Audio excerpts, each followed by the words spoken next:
বন্ধুরা কেমন আছো সবাই? আশা করি সবাই ভালো আছো, আমিও ভালো আছি।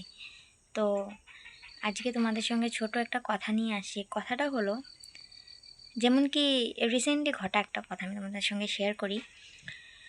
যেমন কি কোনো বাড়ির যদি বউর ঝামেলা হয়, ওদের শ্বশুর শাশুড়ি বউদের মধ্যে কোনো ঝামেলা হয়, তো সেই বাড়ির শাশুড়িটা খারাপ থাকে, এর জন্য বউটাকে এত জ্বালা যন্ত্রণা এত ঝামেলা করতেছে। ঠিক আছে, সেম কেস যদি আমাদের বাড়িতে হয়, তো এই জায়গাটাতে আমি খারাপ, বউটা খারাপ, এর জন্য শাশুড়িটা ঝামেলা করতেছে, শাশুড়ির লগে ঝামেলা করতেছে।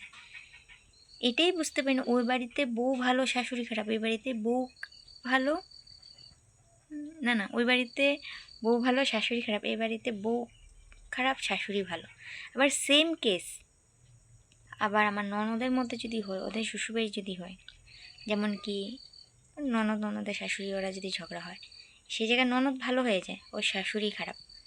ঠিক আছে, আবার ওই বাড়ির মেয়ে বিয়ে হয়ে গেছে ননদ, তো ওই বাড়ির মেয়ের যদি আবার কোনো ঝামেলা হয়, ওই সময় কি হয়, ননদ খারাপ হয়ে যায়, শাশুড়ি ভালো হয়ে যায়। বলে কি ওই বাড়ির ননদটা খারাপ, এর জন্য শাশুড়ির সঙ্গে ঝামেলা করতেছে। কিন্তু বুঝতে পারতেছি না আসলে খারাপটা কি।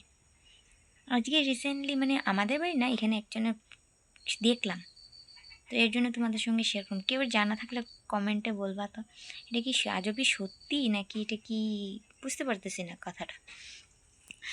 আমাদের বাড়িতে হলে বউ খারাপ হয়ে যায়, পাশের বাড়িতে হলে শাশুড়ি খারাপ হয়ে যায়, কিন্তু ঝগড়াটা তো সেমই হচ্ছে, তো খারাপটা কেন? বউ কোনো বাড়িতে বউ, কোনো বাড়িতে শাশুড়ি, বুঝতে পারতেছি না। তোমাদের জানা থাকলে কমেন্ট করবা প্লিজ। হ্যাঁ, ওকে, বাই বাই।